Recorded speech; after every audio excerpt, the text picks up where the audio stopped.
कराची में आग से तबाह गुल प्लाजे में लापता 83 अफराद की तलाश। सर्च ऑपरेशन के दौरान एक और लाश निकाल ली गई। जहां बहक अफराद की तादाद 28 हो गई। Chief fire officer Mohammad Humayun का कहना है कुछ मकामात पर धुएं से मुश्किलात हैं, मलबा बहुत ज्यादा है, एक हफ्ता लग सकता है। डायरेक्टर SBCA का कहना है इमारत बहुत खतरनाक हो चुकी है, बकिया इमारत को लाजमी गिराना होगा। सिंध बिल्डिंग कंट्रोल अथॉरिटी का कराची में 3 रोज में फायर सेफ्टी सिस्टम नस्ब करने का अल्टीमेटम। SBCA ने चेयरमैन आबाद को गैर महफूज इमारतों की फहरिस्त भी भिजवा दी।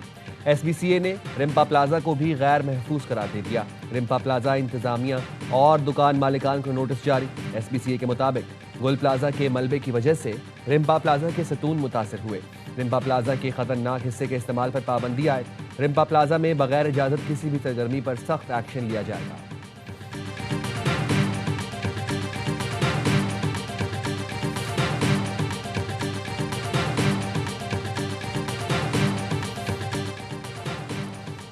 मेयर कराची मुर्तज़ा वहाब की रात के गुल प्लाजा आमद। मीडिया से गुफ्तगू में बिल्डिंग का 70% से ज़ायद हिस्सा क्लियर कर दिया गया। अब तक 11 लाशों की शनाख्त कर ली गई है। लापता अफराद की तफसीलात और मिलने वाली बॉडीज में फ़र्क है। मुस्तकबिल में ऐसे सानियात से बचने के लिए काम शुरू कर दिया है। गुल प्लाजा से मिलने वाले 21 लाशों की शनाख्त का अमल जारी। DNA सैम्पलिंग के जरिए पहली 3 मैयतों की असल शनाख्त हासिल कर ली गई। शनाख्त की जाने वाली लाशें 15 साला मरियम, 26 साला रिजवान और 33 साला शहरूज की निकली। सिंध फॉरेंसिक लैब हुकाम के मुताबिक अब तक 26 मैयतों का पोस्टमार्टम किया जा चुका है। जल्द मजीद लाशों की भी शनाख्त हासिल कर लेंगे।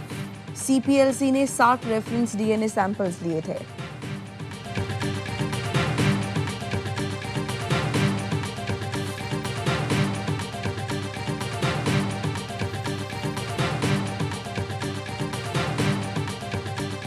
गुल प्लाजा का 40 से ज़ायद फीसद हिस्सा मुनहदम हो चुका है। इमारत का वजन कम करने के लिए एयर कंडीशनर उतारे जा रहे हैं। डिप्टी कमिश्नर साउथ जावेद नबी खोसो की मीडिया से गुफ्तगू। कहा मुतासरीन की एक एक चीज़ हमारे पास अमानत है। गुज़िश्ता रोज़ मलबे के 2 डंपर गायब हो गए थे। गायब होने वाले डंपरों का जल्द पता लगा लेंगे। इमारत के मलबे से निकलने वाली नकदी चोरी करने वाला मुबैना मजदूर पकड़ा गया। पुलिस ने मुबैना मजदूर को हिरासत में लेकर थाने मुंतकिल कर दिया।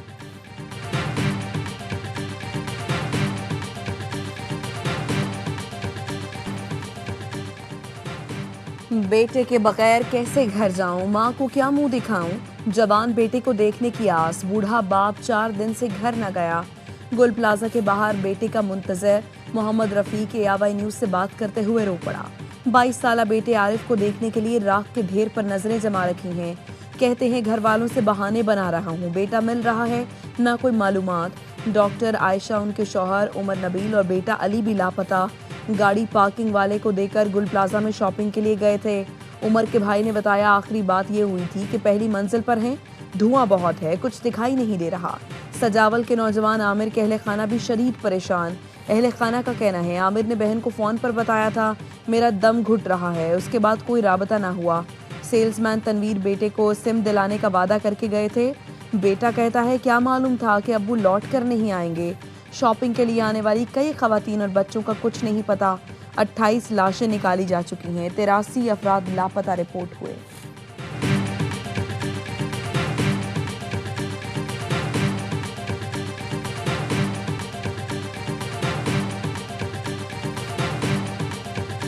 दिन से मैं नहीं सोया। मैं सोच रहा था मेरी फैमिली भी अंदर हो सकती है, ये फाइल बंद नहीं होगी। अगर ये फाइल बंद हुई मैं तो कम से कम रिजाइन दे के चला जाऊं। कोई ऐसा खूनी प्लाजा अगर इस शहर में खड़ा हुआ है या मौत वाला प्लाजा बनने जा रहा है, दोनों को रोकना होगा। सदर में पार्किंग प्लाजा है, वो इस वक्त खाली पड़ी। खत लिखूंगा मेयर कराची को, ये पार्किंग प्लाजा गुल प्लाजा के दुकानदारों को दे दिया जाए।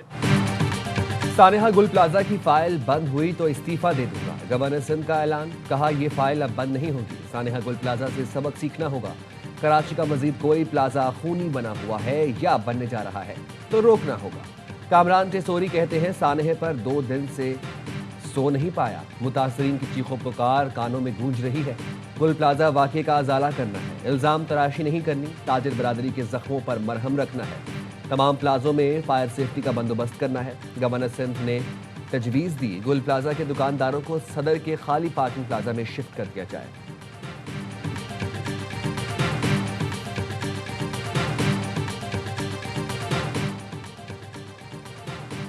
आग लगी तो के इलेक्ट्रिक को खुद फोन करके फौरी बिजली बंद कराई। सदर गुल प्लाजा एसोसिएशन तनवीर पास्ता का एतराफ। प्रोग्राम 11th आवर में बताया आग लगने की इत्तला मिली तो प्लाजा में ही मौजूद था। अगर इलेक्ट्रिक वायरिंग में आग लग जाती तो ज्यादा जानी नुकसान हो सकता था। आग बुझाने के लिए सिलेंडर और फायर बॉल्स मौजूद थे, लेकिन इमरजेंसी एग्जिट लाइट्स नहीं लगी हुई थी।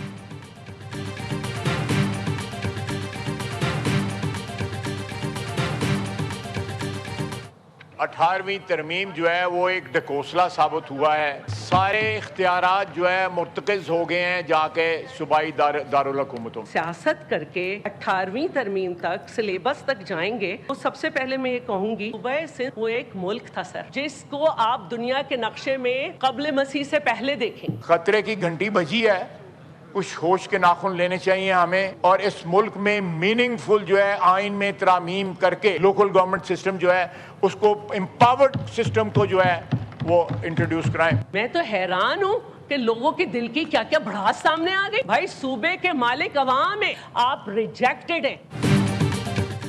वज़ीर दिफा ख्वाजा आसिफ ने 18वीं तरमीम ढकोसला करार दे दी। कौमी असेंबली में सानेहा गुल प्लाजा पर बहस के दौरान वज़ीर दिफा ख्वाजा आसिफ ने कहा आग ने कराची में खतरे की घंटी बजाई है।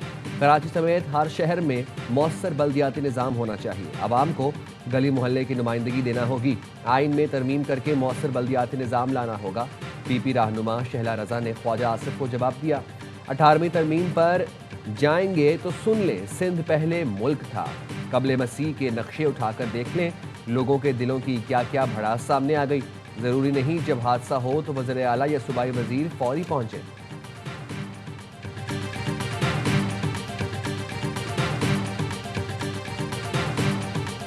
सबको फेयर टाइम भी देना है। अपनी चीजें मुझ पे थोपें और उसके बाद आपको मैंने बहुत मौका दिया है। मेरी अभी अफनान साहब ने बात की है, मेरी गैस पे बात की, शौकत हुसैन साहब को मौका भी नहीं मिला। मैं आपका प्रोग्राम छोड़ देती हूँ। शहला साहब आप थोड़ा तहम्मुल भी रखें, सुने भी। पीपी रहनुमा शहला रजा एआवाई न्यूज़ का प्रोग्राम छोड़कर चली गईं। प्रोग्राम एंकर ने शहला रजा के आज असेंबली में दिए गए बयान को दोहराया तो वो नाराज हो गईं। बोली मेरे बयान को तोड़ मरोड़ कर पेश किया जा रहा है, मुझ पर इल्जाम लगाए गए, इसका जवाब दूंगी। दूसरे मेहमानों को टाइम देने पर शहला रजा नाराज। अब भी लापता हैं 40 से ज्यादा वहां पर लाशें मिल चुकी हैं। किसी ना किसी को तो जिम्मेदारी लेनी होगी। गुल प्लाजा में आग नहीं लगी, ये हमारे दिलों में आग लगी है। गुल प्लाजा में आग नहीं लगी, आग हमारे दिलों में लगी है। किसी न किसी को तो जिम्मेदारी लेना होगी। MQM रहनुमा फारूक सत्तार ने कहा 140A के तहत इख्तियारात देना इंतजामी तकसीम का मसला है, इसको सियासत की नजर ना करें। अमीनुल हक ने कहा इस्लामाबाद की 2.5 घंटे की प्रेजेंटेशन में सब अच्छा है कि नारा लगाया गया। गुल प्लाजा में लगने वाली आग का जवाब कौन देगा? विफाक ने कराची को 52 फायर टेंडर्स दिए थे, आज सिर्फ 36 काम कर रहे हैं।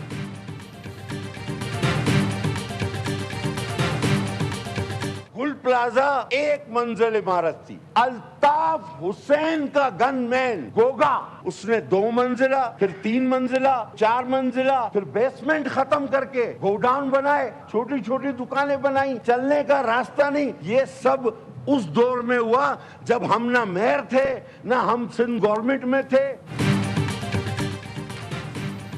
गुल प्लाजा में गैर कानूनी तामीरात बानी MQM के गार्ड गोगा ने कराई। कराची के कातिल जबरदस्ती मंजिलें बनवाते थे। पीपी रहनुमा कादिर पटेल कहते हैं कि चाइना कटिंग कहां से आई, कराची के पार्क कहां गए, किसने नाजायज कटिंग की। 35 साल बाद पहली बार पीपल्स पार्टी को मैंडेट मिला तो कहते हैं कराची हमारा है। MQM सिंध हुकूमत में पीपल्स पार्टी की इत्तेहादी रही। सिंध के मसाइल में MQM बराबर की शरीक है। जमात इस्लामी और MQM ने 35 साल में कराची को यहाँ तक पहुँचाया। एक नून लीग और एक पीपल्स पार्टी, ये दोनों पार्टियां खानदान की जागीर हैं। यानी अगर आप नून लीग को देखेंगे तो 40, 50, 60, 70 चौधरी और कुछ खानदान इनके साथ मिलकर नून लीग है, और अगर आप पीपल्स पार्टी को देखेंगे तो जरदारी साहब का भुट्टो खानदान और 40-50 वडेरे। नून लीग में शरीफ फैमिली और पीपल्स पार्टी में भुट्टो जरदारी का राज है। अमीर जमात इस्लामी हाफिज नेमुर रहमान कहते हैं हमारा बुनियादी इंतखाबी निज़ाम गला सड़ा है। हुकूमत की 2 नाम निहाद बड़ी जमातों में जागीरदाराना निज़ाम है। वर्कर पार्टी चेयरमैन नहीं बन सकता। जमात इस्लामी ने पंजाब बल्दियाती एक्ट के खिलाफ रेफरेंडम के नतायज का ऐलान कर दिया। 99.7% लोगों ने बल्दियाती एक्ट मुस्तरद कर दिया। हाफिज नईम ने कहा, बल्दियाती एक्ट वापस ना लिया गया तो 15 फरवरी को पंजाब असेंबली का घेराव करेंगे।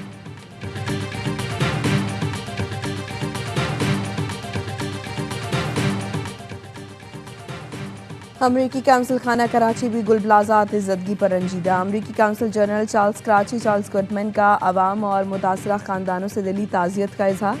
अपने बयान में कहा, मुश्किल की इस घड़ी में मुतासरीन के साथ हैं, जानों के ज़िया पर गहरे रंज में बराबर के शरीक हैं, जख्मियों की जल्द सेहतयाबी और लापता अफराद की वापसी के लिए दुआ को हैं। कराची के आवाम के साथ मुकम्मल यकजहती का इजहार करते हैं। रेस्क्यू टीमों के अराकीन को भी खिराज तहसीन पेश करते हैं, जिन्होंने इंतहाई मुश्किल और पुरखतर हालात में अनथक मेहनत की।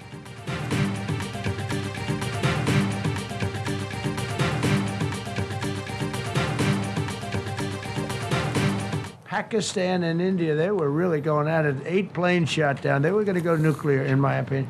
The Prime Minister of Pakistan was here, and he said President Trump saved 10 million people and maybe much more than that. They're both nuclear countries.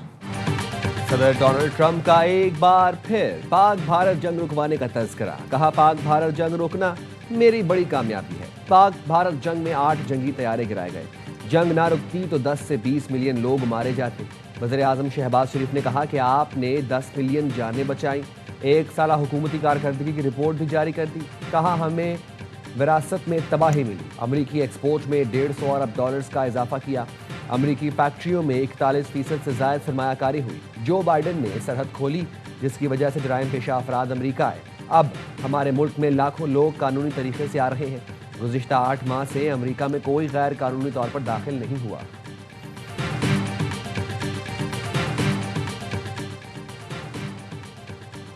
तिजारती जंगों में कोई फातेह नहीं होता। पाबंदियों के बजाय खुले मौशी निज़ाम की तरफ बढ़ना होगा। चीन के नायब वज़ीर-ए-आज़म का वर्ल्ड इकनॉमिक फोरम से खिताब। कहा, इक़्तिसादी आलमगीरियत तारीख का फितरी अमल है, जिससे चीन समेत कई मुल्कों ने फ़ायदा उठाया और तेज़ी से तरक्की की। टैरिफ जंगें सिर्फ नुकसान पहुँचाती हैं, उनसे पैदावार और तिजारत के अखराजात बढ़ते हैं। आलमी मईशत तकसीम होती है और वसाइल की मुनसिफाना तकसीम मुतासिर होती है।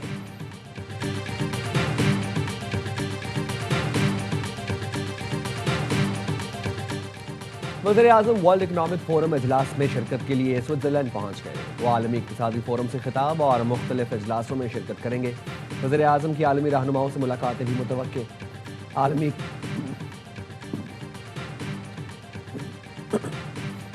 इक़्तिसादी फोरम की शराकतदारी में बिजनेस राउंड टेबल में भी शरीक होंगे। वज़ीर-ए-आज़म मौशी इस्तेहकाम के लिए इस्लाहात और बेहतर होते मौशी आशारियों पर रोशनी डालेंगे। पाकिस्तान के इस्तेहकाम से मुतालिक ट्रिपल ओ पर प्रोग्राम पर बात भी होगी। गजा अमन बोर्ड मुआहिदे पर दस्तखत की तकरीब कल डेविस में होगी। सदर ट्रंप ने रूसी हम मनसब को भी बोर्ड का रुकन बनने की दावत दे दी। रुकनियत के लिए $1 अरब फीस मुकर्रर। कनाडा भारी भरकम फीस देने को तैयार नहीं। पाकिस्तान, भारत समेत 7 मुल्कों को बोर्ड में शमूलियत की दावत दी गई है।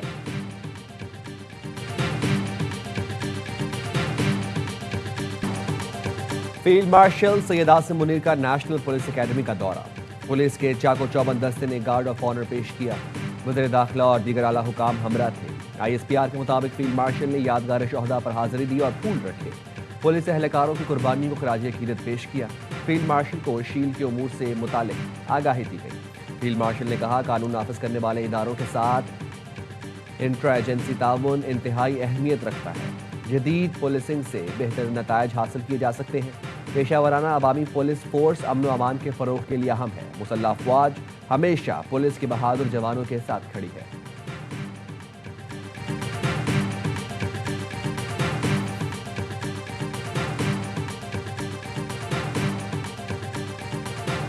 हम कोशिश करेंगे कि ये सेनेट पाकिस्तान के अवाम की जो दुख दर्द है उनको ख़त्म करने में, उन पर मरहम रखने में बुनियादी रोल प्ले करे और ऐसी कानून साजियाँ हों जिससे अवाम को फ़ायदा हो, गरीबों को फ़ायदा हो। अल्लामा राजा नासिर अब्बास सेनेट में ऑपोजिशन लीडर बन गए। खिताब में कहा, कोशिश करेंगे सेनेट अवाम के ज़ख्मों पर मरहम रखने में कामयाब हो। पाकिस्तान मादरे वतन है, इन हालात से निकालने के लिए अपना किरदार अदा करेंगे। नून लीग के रहनुमा सेनेटर राना सनाउल्लाह ने कहा, माजी में उलझे रहने के बजाय मुस्तकबिल की तरफ बढ़ना चाहिए। आए मिल बैठकर मामलात पर गुफ्तगू करते हैं। क्या सियासी लोगों को पहले जेलों में नहीं डाला गया?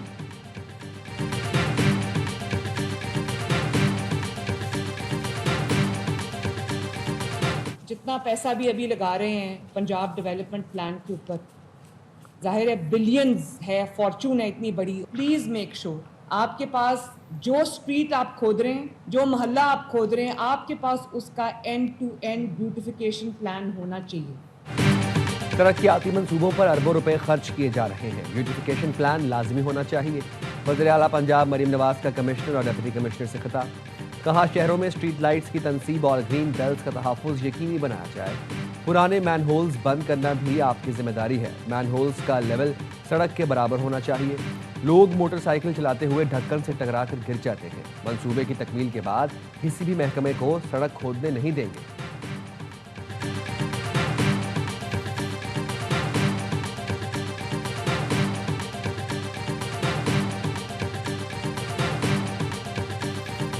पाकिस्तान की तारीख में पहली मर्तबा सिंध में और ख़ुसूस तौर पर कराची शहर में इलेक्ट्रिक बसेस चलाई। सिर्फ ईवी बसेस तक नहीं रुके, हमने उसके बाद ईवी स्कूटर्स भी शुरू किए हैं, ईवी पिंक टैक्सीज भी शुरू कर रहे हैं। सिंध पहला सूबा है जिसने इलेक्ट्रिक बसें चलाई, ईवी स्कूटी और टैक्सी भी शुरू करने जा रहे हैं। सिंध के सीनियर वजीर शर्जील मेमन का असम्बली में इजहार ख्याल। कहा जितनी भी सरकारी गाड़ी खरीदी जाएं वो इलेक्ट्रिक होनी चाहिए। ऐसी पॉलिसियां बनाएं जिससे हुकूमती अखराजात कम हों।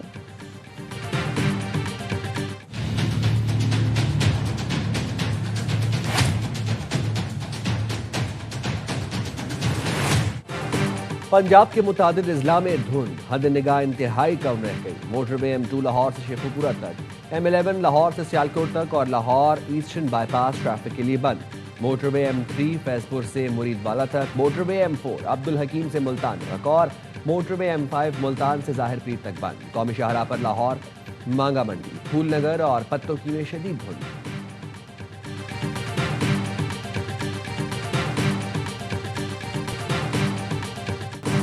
बांग्लादेश वर्ल्ड कप के लिए भारत ना जाने पर डट गया। वर्ल्ड कप मैचों का तनाज़ा आज हल होने का इम्कान। क्रिक इन्फो का कहना है आईसीसी बांग्लादेश की इवेंट में शिरकत से मुतालिक फैसला आज सुनाएगी।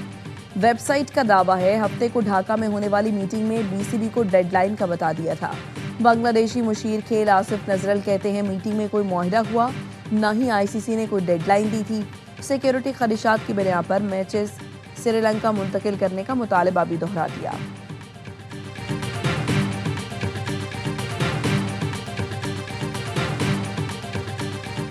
अब वक्त आ गया बतौर खिलाड़ी अपना सफर खत्म कर दो। पाकिस्तान के कामयाब तरीन T20 ऑलराउंडर शुएब मलिक ने PSL को अलविदा कह दिया। पाकिस्तान सुपर लीग का हिस्सा होने को एजाज करार देते हुए कहा 10 साल हर लम्हे से भरपूर लुत्फअंदोज हुआ। क्रिकेट की बेहतरी के लिए जज्बा और हौसला हमेशा बरकरार रहेगा। साबिक कप्तान ने कराची किंग्स समेत 4 PSL टीमों की नुमाइंदगी की। जराये के मुताबिक ऑलराउंडर को नई फ्रेंचाइज सियालकोट में अहम जिम्मेदारी मिलने का इम्कान।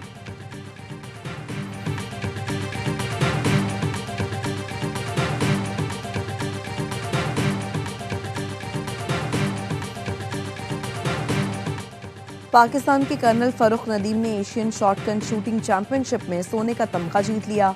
दोहा में होने वाले मुकाबले में रिकॉर्ड साज कारकर्दगी दिखाते हुए पहली पोजीशन हासिल की। चैंपियनशिप में 33 मुल्कों के शूटर्स ने शिरकत की। कर्नल फरूख नदीम ने गोल्ड मेडल पाकिस्तानी अवाम और पाक फौज के नाम कर दिया। और पाकिस्तान की खवातीन फुटबॉल टीम पहली बार फीफा के इवेंट में शिरकत के लिए तैयार। 48 टीमों पर मुश्तमिल फीफा सीरीज 2024 के ग्रुपों का ऐलान कर दिया गया। कौमी टीम अपने मुकाबले आइवरी कोस्ट में खेलेगी। मार्च अप्रैल में मेजबान मुल्क समेत 4 टीमों से मुकाबला होगा।